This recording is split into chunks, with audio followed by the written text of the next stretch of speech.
E aí, meus queridos da 04 Media, aqui é o Arthur Palma, junto de dois Daniéis hoje, né? Então, vamos em primeiro lugar o menino Melo, né? Menino Melo, tudo bem? Boa noite, pessoal.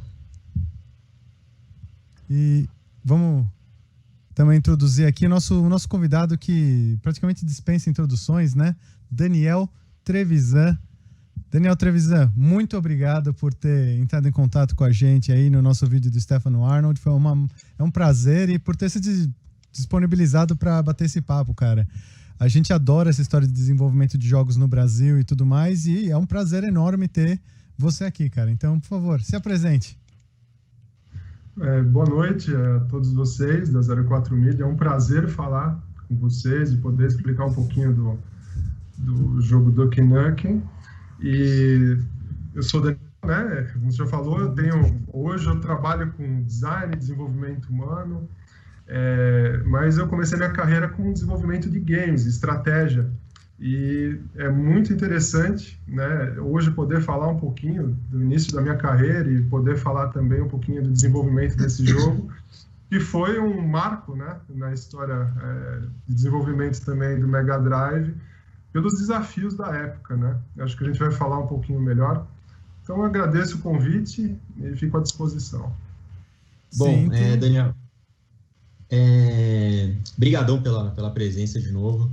O que eu ia falar é que eu mal posso esperar para a gente chegar na parte do Duke mesmo, que é um jogo que acho que quem está assistindo e está vendo essa live sabe que essa versão de Mega, ela é cercada de alguns mitos, né? Os gringos começaram a pegar esse jogo e as histórias vão sendo contadas e a gente vai saber hoje como realmente tudo aconteceu, como que esse jogo que até o John Lineman lá do Digital Foundry falou que é um milagre pro Mega Drive, né? But it is fascinating to see this game exist. It was originally released only in Brazil by Tectoy. Sim, ele realmente teve muitas dificuldades e um desafio, ele quase não deu para fazer, realmente assim era tido como impossível de ser feito, né? Mas como não existe nada impossível para o brasileiro, né? A gente em 3 mãos, vamos dizer assim, né? Esse jogo foi feito por praticamente 3 cabeças dentro da Tectoy, e que acabou dando um resultado, inclusive com elogios da SEGA, né, que nos surpreendeu muito, que eles avaliaram o jogo como, na época, nota máxima. Então, isso foi muito satisfatório e, enfim. E a gente está rodando aqui, para quem obviamente está assistindo, está vendo rodando o Duke Nukem no Mega Drive, um long play que a gente pegou. Mas vamos começar do começo. Como é que começou a sua carreira? Como é que você foi parar na Tectoy, Daniel? Assim, eu estava na faculdade de design. Eu tinha feito técnico em desenho de comunicação. Eu sempre fui apaixonado por design, né, de uma maneira geral, desde criança. Inclusive, com 8, 9 anos, já tinha ganho um prêmio de design em uma multinacional, por incrível que pareça. E aí eu sempre peguei esse estímulo e fui fanático por videogame. Tive Odyssey, tive Atari, adorava telejogo, enfim. E aí foi motivando a minha carreira para estudar nessa área. Só que na época, né, hoje eu estou com 44 anos, então na época a gente não tinha tecnologia, né? Então a gente começou com o design raiz, né? E aí acabei tendo no segundo ano de faculdade a oportunidade de ver na própria faculdade uma oportunidade de trabalho na Tectoy. Eu lembro que eu cheguei, olhei e tinha muita gente interessada. Imagina, na época, quem não gostaria de trabalhar com games, né? Mas eu fui em frente, e aí eu conheci lá na Tectoy uma pessoa fantástica que se chama Edson Takeshi, que ele é uma das pessoas geniais que trabalharam comigo, e ele acabou me dando uma oportunidade para trabalhar e para experimentar, né, um pouquinho dessa área. E eu comecei lá fazendo tester, né, sendo tester do Street Fighter para Master System, né, que na época também foi um jogo super comentado, porque conseguiram um resultado super legal, mas eu apenas testava, né? Então, eu digo apenas porque assim, é um trabalho absurdo, né? Você tem que testar o jogo de uma maneira improvável, assim, de toda quanto é forma, para poder passar no controle de qualidade. E aí eu comecei como tester, né? Depois eu entrei fazendo desenvolvimento já como designer, junto com o Edson Takeshi também, do Sítio do Pica-Pau Amarelo, que foi um jogo para Master System, tá? Uhum. E depois a gente também passei um pouquinho do Phantasy Star, fazendo a tradução para o Mega Drive, fiz um pouquinho desse jogo, mas esse jogo foi só basicamente fazer a legenda e testar também. E aí o grande desafio foi o Duke Nukem, né? Que aí, na época, a Tectoy já estava passando por um momento difícil, por uma pré-concordata, vamos dizer assim, que depois acabou sendo concordata, e muita gente foi mandada embora, inclusive o Edson, e aí sobrou eu, o Maurício Guerta, que era um dos engenheiros, e o Heriberto Martinez também, que era um dos que encabeçaram esse projeto, né, que era vamos dizer assim, coordenar esse projeto, e chegou esse desafio para a gente. Uhum. Né? Então, a partir disso, seria o primeiro grande projeto, né, na íntegra, e um grande desafio, porque você transformar uma plataforma de um jogo de PC, né, que na verdade eu tenho até aqui o manual do jogo original, uhum. Tá, que era do PC, o marketing chegou para a gente e falou, olha, nós conseguimos os direitos da GT Interativo, na época, que tinha direito de distribuição, e vocês têm o desafio aí. Vamos fazer? Foi assim, ó, toque a bucha, né? Simples bucha de canhão, né? Então, eu lembro que a pressão era muito grande, né? Porque, na época, como que a gente ia fazer um jogo com limitação de 16 bits, né? Uhum. E passar do PC para 16 bits e manter uma certa qualidade, né? Buscar técnicas de renderização, né? Que até pegava a técnica de raycast e ia lapidando, transformando para chegar e caber num cartucho de 16 bits, né? Sim. E aí a coisa foi indo, foi andando e o desafio foi lançado, né? Mas mais ou menos assim que começou a minha carreira, né? Então, fazendo esses jogos até chegar nesse grande desafio. Ô, Daniel, eu não pude deixar de reparar quando você falou do Phantasy Star, que você falou, Phantasy Star foi de boa, só fiz a tradução, que é um RPG gigante, cara. É um negócio enorme ali. Mas eu ia perguntar justamente como que era trabalhar na Tectoy no desenvolvimento de jogos naquela época, que era metade para o final dos anos 90 ali.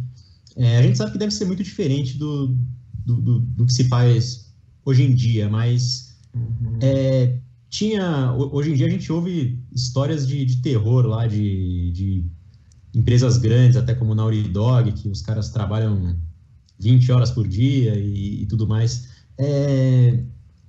Eu acho que era outro tempo, mas como é que era mais ou menos trabalhar na Tectoy e fazendo jogos? Era muita pressão, as datas eram difíceis de cumprir? Eu tenho muito interesse nesses pontos aí. Sim. Pressão sempre existe, né? Porque é uma responsabilidade muito grande. Então, a gente sempre era muito pressionado pelo marketing, tá?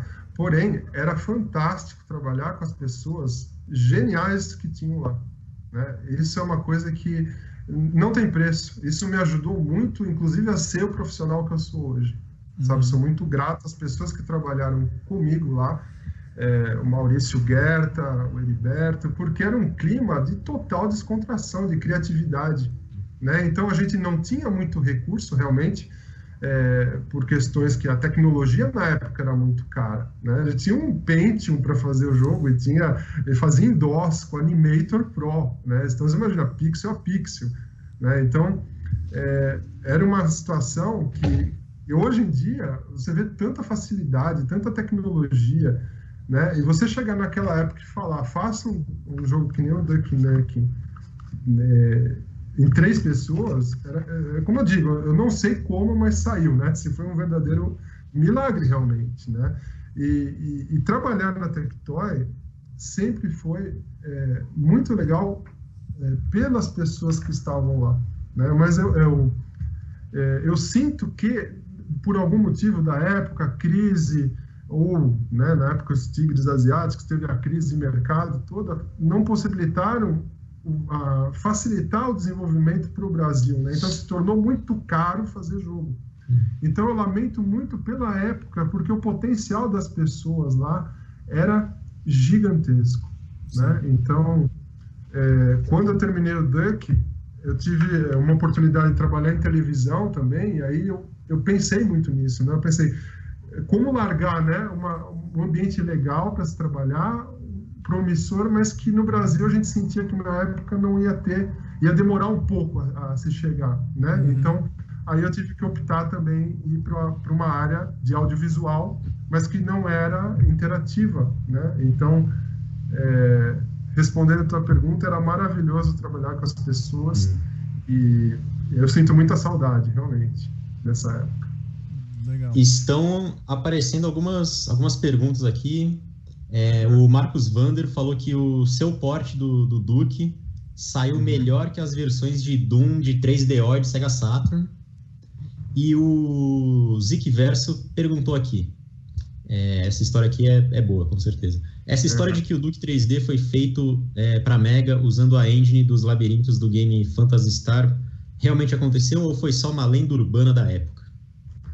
Isso foi um grande engano, né, que se colocou aí. Eu acho que, na verdade, não teve nada a ver, né? Apesar de ter os labirintos, do Master, que tem a dungeon lá, que é calabouço, que você tá lá e tem esse ambiente parecido, não teve nada a ver, né? Tinha-se alguma coisa do Wolfenstein, que você tinha um ambiente, mas era quadrado, né? Então, o grande desafio é assim, você tem o título Duke Nukem 3D do PC, se vira para fazer um para Mega Drive que seja legal, mas é do zero. Foi totalmente do zero. É que nem você pegar um Lego, desmontar ele inteiro, tem uma escultura de Lego, você desmonta, tira um monte de peça, joga e fala assim, monta um negócio legal para essa plataforma com menos peça e que seja tão legal quanto. Né? Então, fazendo uma analogia, é mais ou menos isso.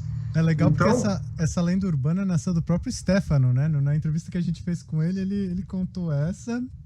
A gente acreditou na época, né? Porque você acredita, mas é legal falar com o desenvolvedor por causa disso. Então, ele deve ter se confundido. O que aconteceu foi o seguinte, teve esse desafio, e aí o Maurício, eram reuniões, o Maurício e o Heriberto, para tentar achar um caminho para se desenvolver. E o Heriberto testando técnicas de renderização, eu estudando estratégia de como fazer a questão, o Maurício, ele estudando o algoritmo BSP, né? Eu até anotei aqui, ó, Binary Space Partition, tá? Que é para você criar ambientes, linkar as paredes em ambientes retangulares, diferentes do Wolfenstein, que era quadrado, né? E conseguir fazer salas simulando a tridimensionalidade e, ao mesmo tempo, sendo leve pela renderização de textura, de áudio e tudo mais, para chegar na performance parecida do PC. Né? Então, por isso que hoje as texturas, até fala assim, nossa, mas essa textura, se você for ver numa TV atual, né, você vai fazer, nossa, mas a textura está muito ruim. Mas, se não fosse dessa forma, não teria como se fazer o jogo. Né? E aí a grande sacada é assim, que o Maurício conseguiu desenvolver essa ferramenta, né? Falou assim, olha, cara, nós temos uma ferramenta para fazer esse jogo, mas nós não temos como planejar isso, porque não dá tempo. E aí a sacada foi justamente, eu peguei minha pasta, lembro até hoje, eu peguei minha pasta da faculdade, tinha lá um papel milimetrado, né? E aí eu lembrei de plano cartesiano, né? X, Y, aquilo que a gente aprende na 8ª série na escola. E aí a gente começou a desenvolver mapas calculando eixo X, Y, X negativo, Y negativo, para poder planificar Exatamente, está aparecendo. E calcular, e esse foi o trabalho, cara, você não tem ideia, porque se você errasse um cálculo vamos dizer assim, na mão, né, foi feito na raiz mesmo, o jogo bugava. Quando o personagem passava nessa fase, ele travava. Então, imagina fazer 9 fases progressivas sendo atraente com esse mapa, né? Isso responde à pergunta. O Phantasy Star, ele não teve nada a ver. Eu acho que, na verdade, foi um grande equívoco, né? Uma falta de lembrança. A forma que foi feita está comprovada aí, né? Sim, então, foi feito primeiro esboços, né? Então, eu tenho esboços aqui Isso, exatamente. Esses esboços, e depois foi feito o cálculo insano, num projeto que demorou 14 meses para ser feito. Então a engine foi toda feita dentro da própria Tectoy, in-house mesmo. Vocês que bolaram com base em coisas que já existiam e tal, mas não cópia carbono de um jogo que já existia. Porque alguém tá perguntando, dizem que usou o jogo Zero Tolerance. Então também você não... Nada a ver. Não tem nada a ver. É só lenda urbana. Lenda urbana, é que muitas questões acabam aparecendo, muitos comentários, e aí acaba ganhando força, mas a realidade está comprovada aí, né? Então, o que a gente fez foi realmente um trabalho braçal, insano, usando o plano cartesiano, que depois sim foi adequado na ferramenta que o Maurício criou, né, para poder planificar. E se você reparar nesses cálculos, tem algumas anotações dos monstros, das armas, dos elementos de vida, né, que dá vida para o personagem. Tudo isso foi colocado também em pontos estratégicos. Então, o grande desafio era você passar por esses labirintos, ter a dificuldade necessária, progressiva, necessária para o jogo ficar atraente. O personagem tinha que chegar até o final, então tinha que ter um grande período de testes, não podia dar bug no jogo, né? Então, e ao mesmo tempo eu lembro que os monstros tinham várias personalidades, um mais agressivo, um se escondia, então tinham várias questões que dentro dessa planificação, dentro dessa planta baixa que foi feita, deu para viabilizar o jogo, né? Então, por meio disso, isso que eu falo, foi um jogo feito a 3 cabeças, né? Porque juntou a experiência de um programador, tinha 21 anos na época, a vontade de um jovem de fazer o projeto dar certo. Eu lembro que eu trabalhei Natal, Ano Novo, voltando um pouco da pergunta anterior, você faz com o coração, porque é extremamente prazeroso, é um trabalho que te dá tesão em fazer. Então, todos esses cálculos você pode ter certeza que o jogo saiu porque tinha muito amor, tinha experiência e tinha dedicação, tá? Então, por isso que saiu, na minha opinião, o jogo. Legal. Agora, a gente estava vendo até no vídeo que estava passando, o jogo ele é rápido, em fluidez mesmo. É um jogo fluido, rápido, é bom de jogar. Eu acho que isso foi uma grande preocupação quando vocês estavam fazendo o jogo dele ser rápido. A movimentação, eu acho que é anos-luz à frente de outros FPS para 16 bits, né? Sim, e o tamanho da janela também, né, cara? Vale lembrar que o Doom e tal eram sempre umas janelinhas desse tamanhinho, assim. Ele roda a super inteira. Então, aí a gente fala em noção de projeto como um todo, né? Então, como que funciona?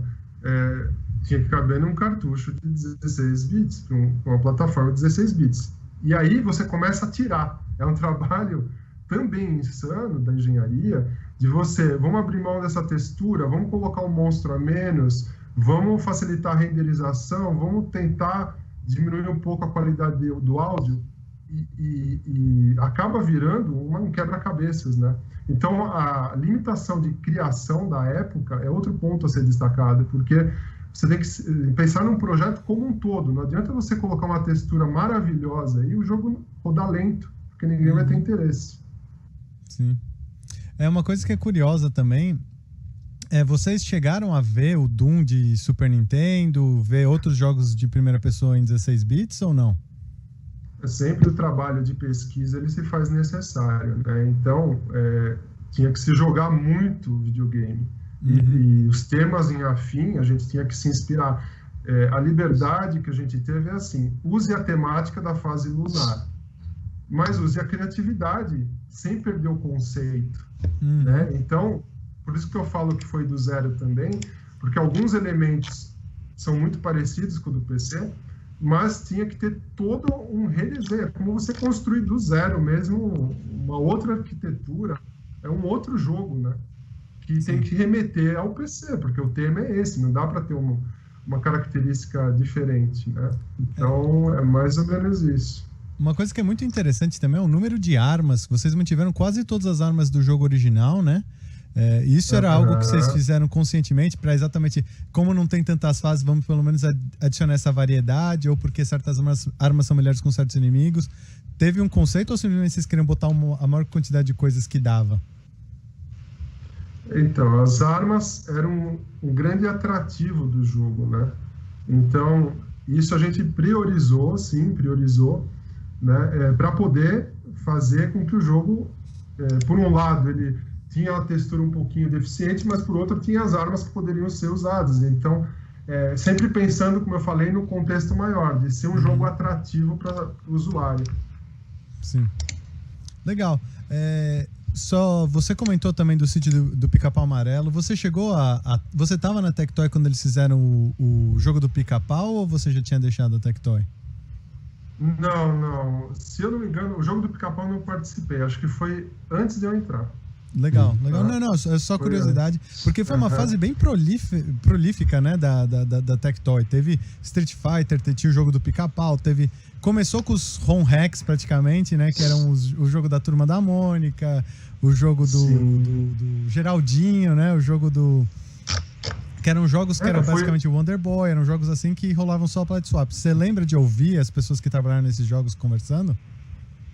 Sim, inclusive o Edson Takeshi, ele participou da maioria, o Maurício também, o Maurício Guerta, eles vieram antes de mim, né? Eu fiquei em torno de 2 anos na Tectoy, e aí, nesse período, sempre se ouvia falar, né? Mas eles participaram efetivamente desses projetos. E o sítio, eu trabalhei sim, eu fiz algumas fases do jogo para Master System, mas eles podem responder melhor sobre essas outras criações. Sim, não, é por curiosidade mesmo, como é que era a cultura lá dentro, lá, se vocês, porque a galera tende a desdenhar muito, mas dá para ver esses jogos que começaram como um hack como um passo para levar para ter um jogo como esse, que foi 100% desenvolvido no Brasil, in-house e tudo mais, né? Eles vão ganhando confiança, né? Então, essa confiança, ela foi sendo gerada quando se fez Street Fighter para Master, ele chegou naquela qualidade, conseguiu-se, né, chegar na qualidade de passar um jogo para 8 bits e ser tão interessante, ganhou-se a confiança para fazer um outro desafio. Então, as coisas foram progressivas. Legal. O Carlos Pacheco, até para aproveitar que o Arthur levantou aí o papo sobre outros jogos e tudo, o Carlos Pacheco está perguntando sobre o Tomb Raider do Mega Drive. Ele quer saber porque aparentemente isso chegou a ser cogitado de alguma forma, né? Sim, ia ser o próximo desafio, né? Então, a exclusividade aqui, né, para vocês ia ser o próximo desafio. Só que ia ter uma diferença.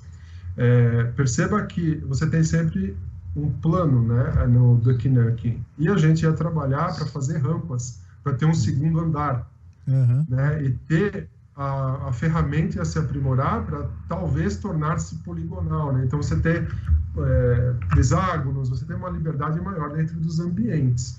Só que na época, como eu falei, a Tectoy entrou em concordata, teve algumas questões também, e aí eu acho que algumas pessoas foram demitidas, eu pedi para sair porque eu tive a proposta e acabou se perdendo também essas questões de ter material humano para poder desenvolver além da crise, que talvez, se falando no ponto de vista comercial, já não seria tão interessante, ou teria um gasto muito grande para ser feito. Mas vocês chegaram a rascunhar algumas coisas do Tomb Raider? O projeto tava andando mesmo? Eu parei na fase de pesquisa, né? Então, o que é a fase de pesquisa? É jogar o jogo do PC, é ver as possibilidades.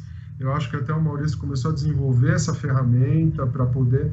E aí, depois, eu não tive mais contato, porque aí, como eu falei, eu fui para a área de televisão e aí acabei perdendo o contato. Mas, sim, tinha rascunhos, tinha um projeto, era uma coisa bem, assim, possível de ser feita. Sim. Legal. A gente tem um scan aqui do review da Ação Games, desse Duke 3D de Mega Drive. O jogo foi bem elogiado na Ação Games e eles deram 8.8. Você, enquanto trabalhava na Tectoy, você tinha contato com o pessoal de revista? Às vezes você trocava uma ideia com eles? Ou tinha alguma... Porque hoje em dia, eu sempre trago para hoje em dia, porque hoje em dia a gente sabe que a imprensa e o pessoal que trabalha nos estúdios, eles até são bem próximos, né? O pessoal anda junto até e tal. Naquela época já existia essa comunicação com esse pessoal, hein?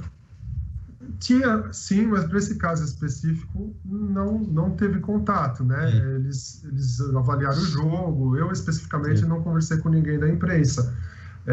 Mas apareceu, até tem a revista aqui, a original, né? Da F, que foi a edição 131 da Ação Games. Então, que falou bem do jogo, e isso foi bem interessante para a gente, né? Isso deu uma moral para a gente também, e foi avaliado 8,8, né? Se você pegar os jogos dessa época, feitos no Japão, inclusive, estava avaliado 7, 7,5, para a gente foi uma grande surpresa, né? Então... Sim, é bem legal aqui, acompanhando aqui o review e tudo mais, né? Eles enfatizam como ele foi feito desde o zero e até por conta disso ele tá melhor do que muitos outros ports e coisas do tipo. E o review mesmo comenta, os gráficos estão bons para a capacidade do Mega Drive. Também não dá para querer que o Mega Drive seja um PlayStation 5, né? O que não pode se confundir é você ter a referência de hoje, né? Então você pega a referência de um jogo com a tecnologia de hoje e querer comparar com de 23 anos atrás, né? Isso é uma coisa que tem que tomar um pouco de cuidado, porque na época, como eu falei, era tirar leite de pedra. Sem falar que o hardware do Mega Drive em si é do que? 88, 89, né? Porque ele sai em 89, 88, mas é um hardware de... Né? O Mega Drive saiu em 88 e era um ano que basicamente não existia nem o gênero de tiro em primeira pessoa, como é o Duke Nukem. Então é por isso que a gente e o John Lineman lá do Digital Foundry, a gente trata como um milagre mesmo, né? Mas uma coisa interessante, Daniel, esse jogo saiu, se eu não estiver enganado, essa versão de Mega Drive, né? Em setembro de 98, né? Por volta de... Sim. Uma coisa que acho que as pessoas, pelo tempo que passou, ou simplesmente por não terem vivido aquela época, o jogo saiu quando ele ainda era recente, muito recente, porque ele saiu em 96 no PC, e as versões de consoles 32 bits, que foram o Saturn e o PlayStation, saíram lá na metade para o final de 97. Então, o jogo não só saiu no Mega Drive pouco tempo depois de sair para outras plataformas, como ele saiu no Mega Drive, né? E aí vai chegar na pergunta que eu quero fazer, que foi como que foi a recepção lá fora, né? O pessoal da SEGA elogiou bastante por e-mail, mas como foi trocar essa ideia com o pessoal de fora? Vocês mandaram o cartucho para eles lá e eles jogaram? Como é que foi isso? Um fato interessante é que depois que a gente desenvolveu o jogo é testado pelos japoneses, né? Então, aí até está sendo mostrado o e-mail que eles nos enviaram dando nota máxima ao jogo. E quando chegou esse e-mail, né, que era o representante da SEGA, elogiando esse jogo com nota máxima, isso foi uma explosão lá dentro da empresa, positiva, para oferecer esse jogo para ser comercializado fora do Brasil, né? Mas, pelo que eu fiquei sabendo na época, não teve interesse por algum motivo que a gente desconhece, talvez seja da negociação, aí já entra num âmbito mais de gestão, né? Então a gente não tem acesso a esse tipo de informação. Mas como você disse, é de se pensar porque era bem recente para as outras plataformas, o que no meu ponto de vista ainda se tornava muito atraente. Então é um ponto de interrogação que ficou-se perdido aí num tempo. Né? Tem uma coisa que a SEGA dos Estados Unidos, naquela época ela estava um pouco passando por um período um pouco de transição, né? Porque o Tom Kalinske acabou saindo e mais ou menos, eu acho que nessa época entrou lá o Peter Moore, né, Arthur? Você me corrija aí se eu estiver enganado. Eu acho que entra um cara no meio do caminho, mas ele fica 6 meses, coisa assim, daí entra o Peter Moore. Teve o Peter Moore, eu acho que, eu não sei, se eu fosse chutar alguma coisa para ter impedido esse lançamento lá nos Estados Unidos ou em outros países, seria isso, né? Eles estarem trocando o comando lá. E eles ficaram muito focados em tentar vender o Saturn também nessa época. Eles ainda estavam tentando empurrar, então eles viam que qualquer coisa pro Mega Drive, porque era assumir que o Mega Drive era mais forte que o Saturn nos Estados Unidos, né? Mas esse jogo acabou essa sendo... questão. Esse jogo acabou sendo relançado até recentemente por uma empresa americana mesmo, né? Eles até fizeram o cartucho de novo, relançaram e a galera aqui conseguiu comprar. A Pico Interactive, né? Ela lançou esse jogo em 2016, 2015, 2016, depois de 18 anos, acho, 19 anos, né? Você tem razão, mas chegou onde queria, né? Pra gente, assim, era a recompensa depois de tanto tempo, né? De ver esse jogo ser lançado no exterior, na verdade, para o mundo inteiro, né? E depois de tanto tempo, eu acho que até tem um gostinho a mais do que se fosse na época ter sido lançado. Sim. Eu acho engraçado ver as reações dos gringos quando veem esse jogo, porque todos os reviews que eles fazem, eles alegam que é impressionante mesmo, né? Eu lembro até que quando saiu essa versão da Pico Interactive, eles fizeram uma mudança no jogo, que foi colocar a cruzinha da mira ali, né? E aí eu vi um vídeo de um cara que ele andou quilômetros no Mercado Livre para conseguir a versão que não tem a mirazinha na tela, só para ele comparar as duas. É um negócio que cria uma mística, né, cara? E deve ser, assim, um negócio incrível de se trabalhar nisso. Realmente é muito recompensador, né, pra gente ver eu assisti vários vídeos gringos também e muitos comentários, né, e ver esse jogo sendo renascendo, né, vamos dizer assim, é muito gratificante, porque, como eu falei, o trabalho que deu para fazer, eu acho que os frutos estão sendo colhidos, pelo menos onde a gente queria chegar hoje, né? Então, até estar falando com vocês é um grande prazer e me faz ter muitas memórias boas dessa época. Tem uma pergunta aqui do Anderson dos Santos, perguntando se você acompanha a evolução das ferramentas para produzir jogos de Mega Drive, até porque alguns jogos são lançados até hoje, né? Sim. Você mudou de área completamente? Como você está com relação ao Mega Drive ou desenvolvimento de jogos em geral?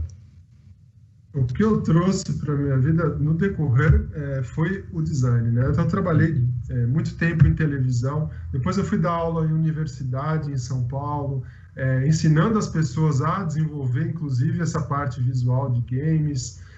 Eu trouxe um pouco dessa expertise também para o meu trabalho atual, que como estratégia, né? Então, eu uso da estratégia, da forma de pensar estrategicamente para desenvolver pessoas. Então, você nunca abandona a área definitivamente. Eu acho que, na verdade, você vai somando conhecimento e vai se transformando para outras áreas. Mas que, como eu disse, assim, no Brasil, na época, não se tinha uma perspectiva de crescimento. E você precisa seguir sua carreira.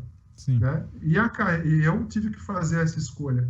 Mas eu não me arrependo nem um pouco de hoje ter minha empresa que trabalha com a parte de mentoria, desenvolvimento humano, que traz muito desses conceitos de desenvolver game. Então, é a forma que um designer pensa para poder resolver problemas. E isso eu trago para minha atividade atual. Mas as ferramentas em si de Mega Drive, para desenvolvimento de games, tecnicamente eu deixei um pouco de lado, sim. Você já cogitou voltar? Ou já resolveu brincar com alguma engine, com uma Game Maker, com uma Unity? Já pensou em fazer alguma coisa nova ou ficou lá?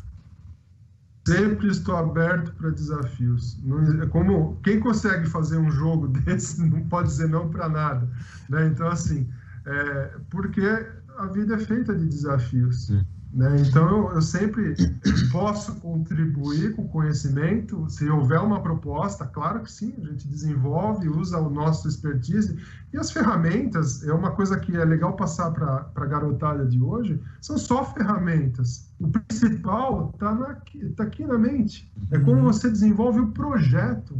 Se você parar para pensar, uma coisa que eu aprendi na vida, é que quem fica limitado nas ferramentas não consegue ter criatividade.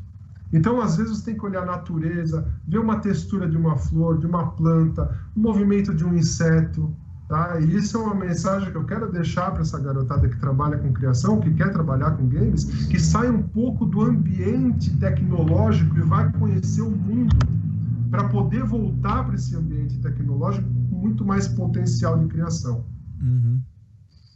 Aliás, você tocou num ponto interessante sobre essa questão de pensar fora da caixa mesmo, né? Hoje, na empresa que eu trabalho, a gente sempre busca novos métodos de resolver as coisas e tudo mais.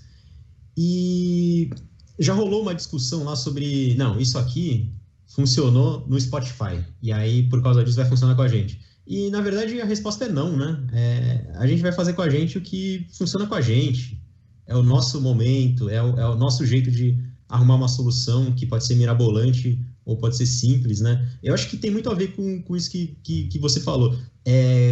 Como você falou, 4 pessoas fazendo um Duke Nukem 3D de Mega Drive é uma coisa que você não aprende na escola e nem na faculdade, né? Eu acho muito interessante levar isso para frente. É a forma de resolver problemas, né? E o comentário aqui do Marcos Vander falando que esse jogo no Sega CD ia ser show com uma trilha de rock.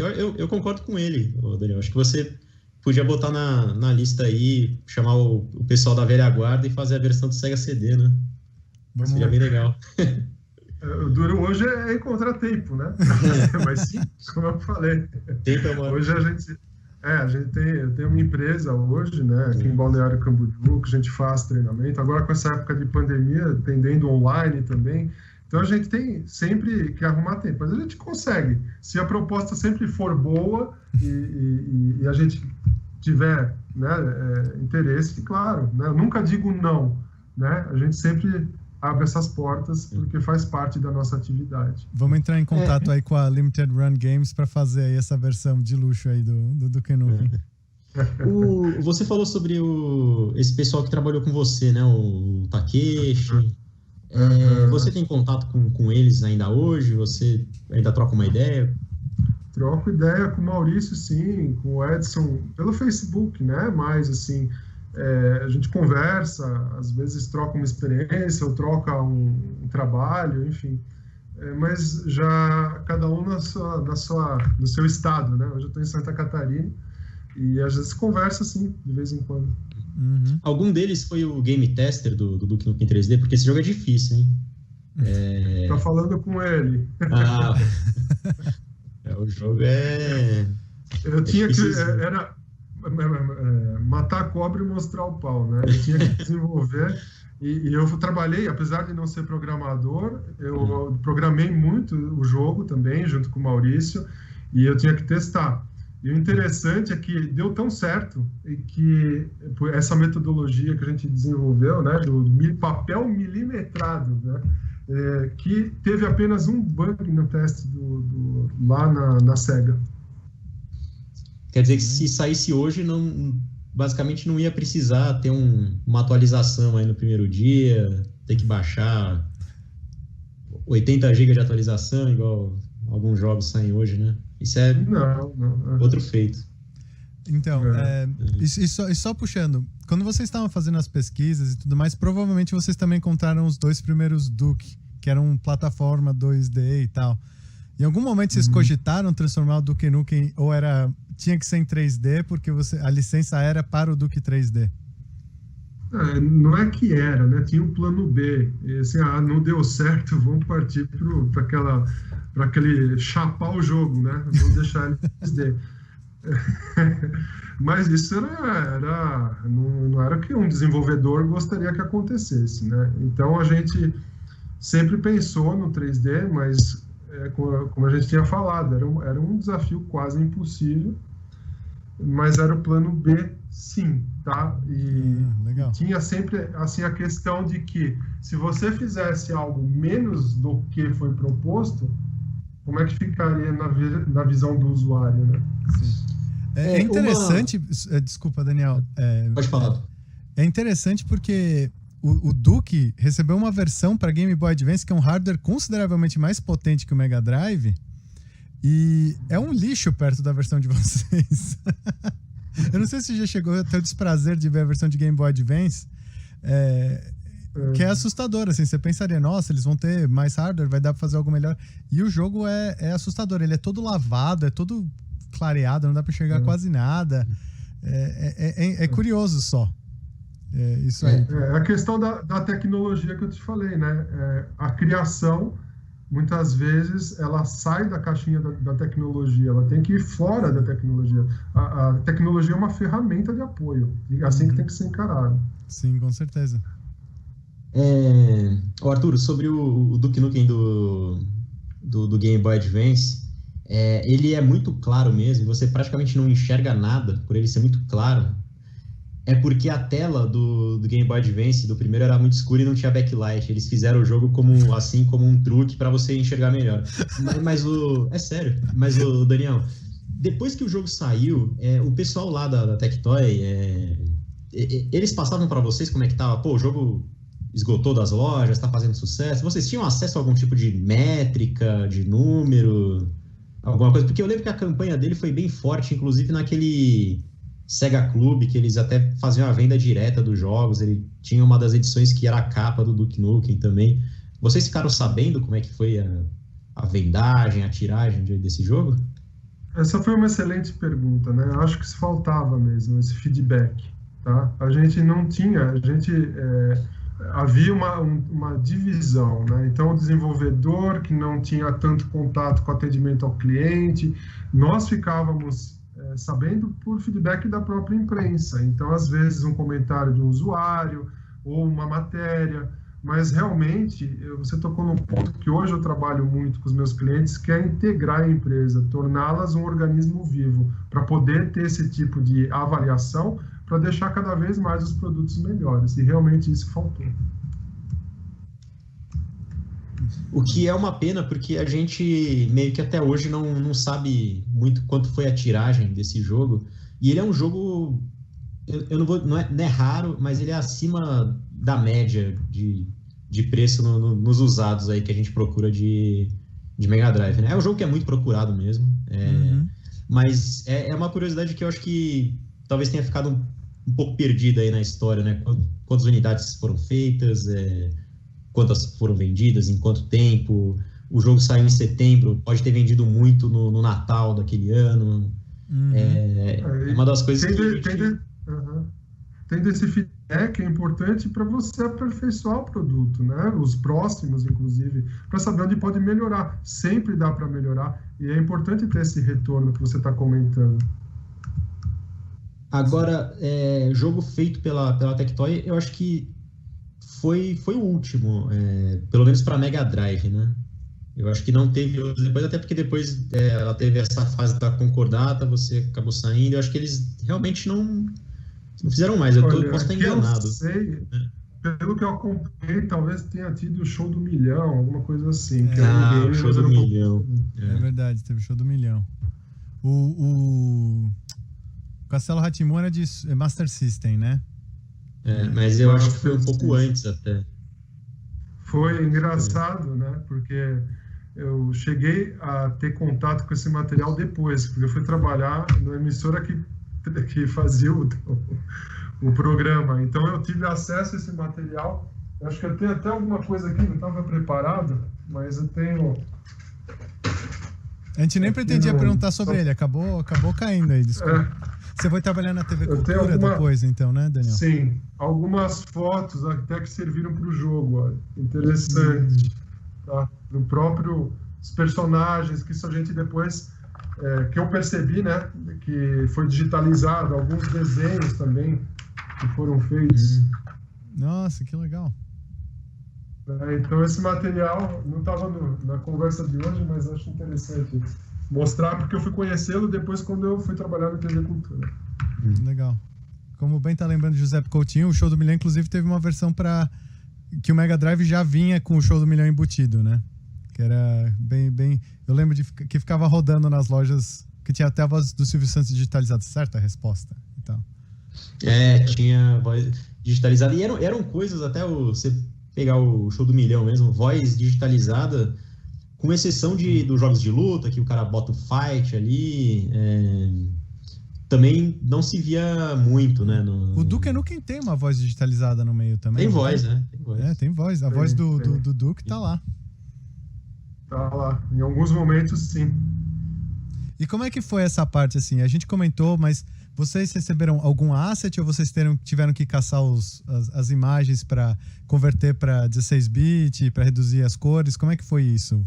Ou vocês tiveram que fazer na unha? A gente recebeu muita coisa na unha, sim, tá? Mas alguns materiais nós recebemos do jogo, mas não tudo, tá? Então a gente teve que redesenhar muita coisa, criar muitas texturas, né? Remodelar os próprios personagens. Foi um trabalho insano mesmo, né? Como eu falei, na época a gente tinha o quê? O Animator Pro, que era o software que trabalhava pixel a pixel, nada de Photoshop. Photoshop está na versão que não tinha nem undo, era 4.0, acho, na época. Então, e era um software caríssimo, então a gente tinha o Animator, se vira no Animator, né? Então, o mesmo material que veio pra gente, ele veio, quando se convertia no processo de renderização para caber nessa plataforma de 16 bits, ele vinha todo zoado, né? Ele tinha que ser redesenhado. E aí a gente tinha que ficar lá, frame a frame, trabalhando. Era um trabalho na unha mesmo, então. Legal. Na unha. Você tem o cartucho aí ainda? Eu não recebi nenhum cartucho. Não tenho nenhum cartucho. Olha aqui, eu assim... Eu vou até chorar, tá escorrendo uma lágrima agora aqui. Pô, velho. Eu achei que eles iam dar um cartucho para cada um ali. Não tinha. Até que ele tava falindo, né? Tava quase em concordata. Cada cartucho era... não. Eu até pensei em comprar, mas meu senso crítico não deixou passar o cartão. Não, faz sentido, né? Mas eu tenho uma versão aqui que eu peguei, que é o jogo, um emulador, né? Ele faz rodar no computador. Isso eu tenho aqui como recordação, né? E o mais legal é que esse jogo ele roda bem em emulador, justamente pelo fato de que ele não usou chip especial, ele não... Né, assim, eu estou fazendo essa comparação por causa do Doom de Super NES, que usava lá o chip Super FX, e hoje em dia roda bem, mas é um daqueles jogos que o pessoal que cria o emulador tem que ficar martelando ali para conseguir fazer. O Duke Nukem, ele roda direto no hardware do Mega Drive sem precisar de nada adicional, é uma coisa... É difícil até você explicar para alguém hoje em dia, né? É a questão que inclusive saía muito caro, né? Ele para usar se colocava, acho que não sei se era na TV ou no videogame, tinha um adaptadorzinho que se colocava, mas tornava o desenvolvimento caro, né? Então tinha essa questão também. Essa era outra pergunta que eu tinha. Vocês tiveram limitação de tamanho que o jogo podia ter? Por exemplo, era 16 mega, 8 mega? Porque no fim da vida o Mega Drive chegou a ter cartuchos relativamente grandes, mas provavelmente para contenção de custos vocês não puderam usar um cartucho tão grande assim, né? Não, tinha limitação de 9 fases. Eu acho que salas tinha uma limitação de até 15 salas por fase, se eu não me engano, tá? E e tinha também limitação de textura, que tinha que usar padrão, né, também para fazer, enfim, tinha muita coisa que na somatória tinha que dar, assim, o limite do cartucho e manter o jogo atraente. Entendi. Porque também um cartucho muito caro vai deixar o jogo muito caro, não vai vender, enfim, é uma bola de neve, né? A época, né, era insano no Brasil desenvolver tecnologia, ainda né?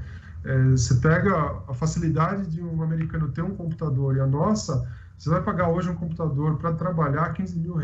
Quem tem, né, esse dinheiro hoje para investir, né? Então é difícil você não ter essa facilidade da tecnologia, você pagar a carga tributária que é paga hoje para ter tecnologia, e o que é uma pena, porque as mentes dos brasileiros são extremamente reconhecidas e criativas para esse tipo de trabalho. Então, você perde muito talento, você perde muita oportunidade por não investir no material humano por falta de acesso à tecnologia, ainda hoje, infelizmente. Acaba sendo um pouco meio do ovo e da galinha, né? Porque a gente acaba inventando e tendo criatividade porque a gente não tem estrutura. Então a gente acaba se inovando e tal, e se destacando no mercado mundial, se destacando em outros lugares, exatamente porque a gente aprende a lidar com tão pouco, né? O que acaba sendo uma bênção e uma maldição ao mesmo tempo, né? O brasileiro, ele incorpora várias funções, né? Você está falando, quem foi o tester, quem foi o desenvolvedor. Então, na verdade, a gente incorpora várias funções, e quando alguém de fora reconhece isso, fala, nossa, esse cara faz bem tudo isso. Como é que pode? Sendo que lá você tem segmentos. Você pegar um jogo original, tem uma pessoa para ver só o movimento da arma, outro para fazer só o portão. Então, esse é o lance. Nós, por necessidade, acabamos incorporando habilidades que, de repente, pode ser usado lá fora. Legal. Tem uma coisa, só um comentário aqui que o Abimael falou aqui, que tinha a lei da reserva de mercado, mas ela já tinha caído lá em 92, né? Então, a questão da reserva de mercado impactou muito o pessoal lá nos anos 90, que aí tinha todo aquele sucateamento lá dos computadores nacionais, era mais difícil ainda fazer qualquer coisa. Mas essa época aí... Pode falar. Não, pode falar, desculpa te interromper. Não, é que acho que também não foi muita época que você pegou, né? Você pegou meio que o resquício daquilo, né? Daquela época difícil. Que ainda era difícil. Exato, e vamos fazer outro comparativo de tecnologia. Você lembra dos carros da nossa infância, né? E como que era? Era a mesma coisa, então era muito caro ter um carro, né? E não que hoje ainda não seja, mas você teve uma aceleração muito grande em pouco espaço de tempo, né? Mas também encareceu. Então, assim, existe esse elo perdido aí que a gente tem que olhar com mais cuidado, né?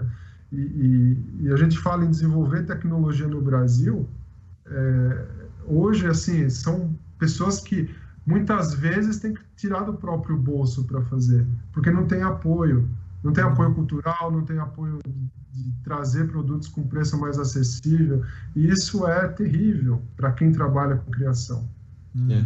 A gente até percebeu isso porque a gente, com o canal, nós já entrevistamos alguns estúdios brasileiros e tudo, e é muito triste de ver que alguns não existem mais. Sabe? No começo do canal a gente focou bastante em desenvolvimento nacional e muitas vezes a gente fazia o vídeo e no mês que ia lançar a galera tinha que fechar o estúdio e coisa assim, ou um ano depois os estúdios não existem mais. Eu acho que uma das poucas exceções é a Joy Masher, e mesmo assim porque o estúdio é 2, 3 pessoas e só, não dá para expandir porque ele não se sustenta. E porque os jogos deles têm muito apelo nos Estados Unidos e na Europa. É por isso que o trabalho de vocês é tão importante. Eu parabenizo o trabalho de vocês, eu assisti o canal de vocês, porque vocês têm um papel fundamental para que isso mude. Tá? Então, eu elogio vindo de coração mesmo, porque eu acho que pessoas como vocês, que valorizam esse tipo de jogo, de trabalho, tem que estar sempre à vista, tá? Porque vocês ajudam muito a gente. Pô, obrigadão, Daniel. Cara, é um negócio fantástico ouvir isso aqui, porque o que a gente faz aqui no canal, chamando você, eu chamando outros convidados, é um negócio que a gente faz com o maior carinho do mundo, e a gente sempre faz questão de falar pro pessoal que assiste que, cara, isso é muito importante pra gente, cara. É parada que a gente faz assim, faça chuva, faça sol, de madrugada, de manhã, de tarde, porque é o que a gente gosta de fazer isso, cara. Não é como se a gente estivesse ganhando dinheiro no YouTube. E eu pergunto uma coisa, né? Com esse potencial que existe no Brasil, e o videogame, né, o game, ele movimenta... Foi feita uma pesquisa há um tempo atrás, mais do que o cinema. Então, por que não aproveitar isso? Né? Quem está ganhando que não deveria ganhar, ou quem está burocratizando esse mercado? Né? Então, está na hora da gente rever esses valores das mídias, rever esses valores de criação, as pessoas, os talentos que existem, que podem ser aproveitados, que acabam desestimulando durante a... Né? Você pega um jovem, pô, o cara tem um potencial gigantesco, essa geração nova que está chegando, que já nasce com tecnologia, aí vai falar em trabalhar com isso, e aí, como é que fica? Né? Vai ser médico, vai ser engenheiro, não que não seja importante, mas eu acho que tem que olhar com carinho, principalmente de aproveitar os jogos para a educação, não só para lazer, para a parte de educação. E se for bem explorado isso, tem um desenvolvimento de uma sociedade absurda, porque é mais um recurso. Sim. Uma coisa que é muito... Desculpa, Daniel. Pode falar, Arthur. Não, pode falar. Não, uma coisa que é muito interessante é quando você pensa que, por exemplo, todo mundo adora lembrar, tem da maior desenvolvedora da Polônia, que é a CD Projekt Red. Todo mundo adora lembrar como a CD Projekt Red é gigante e tal, e hoje está fazendo alguns dos maiores jogos do mundo e tal, mas todo mundo esquece que no começo a Polônia inteira abraçou ela como uma desenvolvedora. Ele era best-seller, vendia milhares de unidades lá.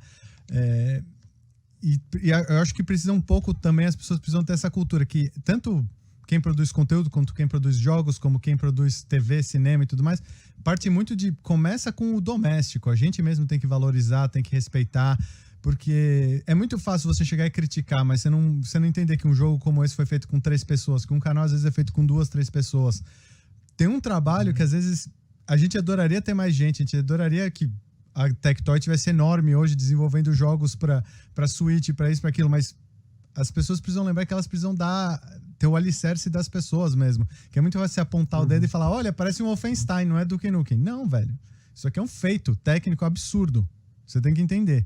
E isso aplica para tudo, para todas as coisas, para o nosso canal, para música, para tudo. É muito fácil você apontar o dedo e criticar, pensando de novo no gringo que tem toda a estrutura, que tem acesso a instrumento fácil, ao instrumental todo fácil, né? Computadores, instrumentos musicais, tudo. E assim, é uma coisa que eu acho que é cultural. Todo mundo tem que lembrar um pouco disso. Assim, a gente tende... É um pouco da síndrome de vira-lata, mas a gente tem que lembrar de se apoiar. Você sabe de uma coisa importante que você colocou agora, Arthur? Porque assim, o brasileiro ele tem que deixar de depender para propor. Porque, pegando o próprio exemplo desse jogo, se ficasse na dependência de tecnologia, não saía. Sim. Então, vamos propor, vamos usar habilidade, parar de depender, sabe? Você vê, é de duro falar isso, mas que nem essa assistência que o governo está dando aí por causa da pandemia, tem gente que pega o dinheiro e gasta com celular, gasta com bobagem, em vez de comprar alimento que é o essencial. Então está na hora de rever esses valores como sociedade. Eu acho que é um momento, estou fugindo um pouco do assunto, mas acho que é um momento de instruir essa galera que está assistindo também para mudar a cabeça, para ser um propositor e não um dependente, porque uma sociedade só vai para frente a hora que propõe algo novo. Uhum. Não, com certeza. É uma coisa engraçada, né? Hoje você tem as pessoas, o mundo conectado e... Assim, é possível usar isso para coisas boas, mas você vai lá no Twitter e vê uma pessoa que tem 150 milhões de seguidores e escreve lá 2 mais 2 é igual a 5, e você tem também 150 milhões de likes em cima de uma coisa que não agregou absolutamente nada. Então, de novo, eu tenho muito orgulho de estar aqui com você hoje, porque se houver assim, uma pessoa que está procurando sobre Duke Nukem de Mega Drive e poder descobrir como realmente esse jogo foi desenvolvido, por quem, por que ele é tão importante, a gente vai fazer um mundo melhor do que se a pessoa simplesmente lê e fala, esse jogo é parecido com Wolfenstein e esse jogo foi feito em cima de Phantasy Star. Que por sinal a gente inclusive tem culpa nesse mito aí, porque a gente postou o vídeo do Stefano.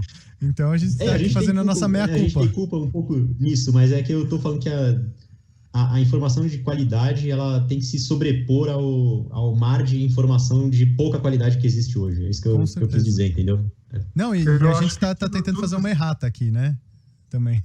Não, isso acontece, mas eu acho que, resumindo isso, vamos aprender, no sentido como sociedade, a ter mais autonomia, a saber pensar com a nossa cabeça, errar pelos nossos próprios conceitos e não seguir, né, como massa de manobra. Todo mundo tem o direito de errar e faz parte do desenvolvimento humano, só que pelas nossas próprias conclusões, não pelo que os outros dizem. Eu acho que esse é um ponto que a sociedade em si tem que começar a pensar um pouquinho mais.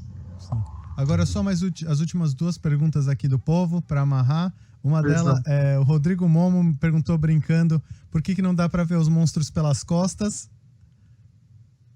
Eu não sei, dá para ver os monstros? Porque não, eu acho que olhando assim, a gente tinha limitação de frames, né? Então o que acontece? Ele é um falso 3D, né? Ele não é um 3D. Então você tem os frames que foram, assim, vamos dizer, feitos para você poder ter a noção do que está sendo jogado na hora, o monstro de frente, a característica dele. E também faz parte dessa limitação. Se você colocasse um falso 3D girando o monstro, também eu consumia informação do cartucho, porque seriam mais frames para poder encaixar no jogo. Então, tem sempre essas adaptações, né? Mas é uma excelente colocação, uma pessoa bem observadora. Legal. Mas olha, salvo engano, outros jogos de FPS da época, o Marathon, por exemplo, de Mac, eu acho que também não dava para ver o bicho pelas costas também. Era algo meio comum, assim, nos jogos de tiro, para economizar memória, você faz o sprite da frente dele ali e faz desse jeito, né? Acho que Essa cena muito legal que passou agora aí do teletransporte, do elevador, né? Então a gente não tinha como ter a rampa, mas a gente fez uma animação que parecia que a pessoa estava aí, ó, nessa parte. A pessoa estava entrando num elevador e essa animação subentendia-se que ela estava indo para o andar abaixo. Estava descendo ali. Né? Então são sacadas, né? Que melhoram, assim, a percepção do jogo. Dá uma impressão de ser um ambiente infinitamente maior, né? É muito legal isso. E a última pergunta aqui do Henrique Beira. Ele só para confirmar, qual foi o último jogo feito que você fez, Trevisan? Esse, o Duck Neck.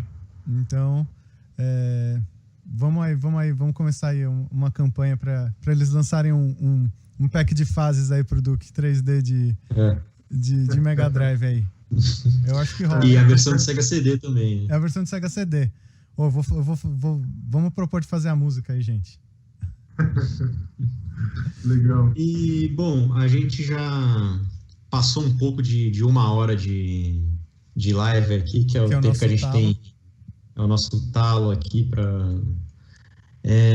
Pô, Daniel, brigadão pelo seu tempo aqui com a gente. Eu sei que é difícil conseguir tempo. O tempo é o maior ativo que a gente tem, né? O Arthur, a gente também tá muito ocupado com outras coisas. Então, você ter conseguido tirar essa 1 hora do seu dia para falar com a gente fica agradecido de coração mesmo, assim, de verdade, poder contar toda essa história, esses detalhes sobre como que esse jogo foi realizado. Então, brigadão de novo, de coração. Acho que todo mundo que está assistindo também tá agradecendo você aí de coração mesmo. Obrigado, cara. Valeu. E aí, agora, eu que agradeço vocês. Não, eu ia falar, se você quiser fazer algum jabá aí, se apresente, fala onde as pessoas podem entrar em contato, conhecer seu trabalho, sua empresa e tudo mais. Legal. Eu vou agradecer primeiro o convite, foi fantástico falar com vocês, parabenizar mais uma vez o canal, né? Agradecer o público também que participou da live, e vou deixar o meu site, né? danieltrevisan.com. Lá tem os trabalhos que eu já desenvolvi, enfim, tem informações sobre a minha empresa. Eu também tenho um canal, né, que é um canal de desenvolvimento humano. Eu tenho o meu estúdio, eu produzo os meus cursos online. Então, lá eu também tenho um canal, faço minhas lives. E, mais uma vez, foi um prazer participar e parabéns aí. Todo mundo aqui nos comentários está agradecendo a sua participação também. E eu também queria agradecer, Daniel, muito obrigado por ser tão acessível, por ser tão solícito.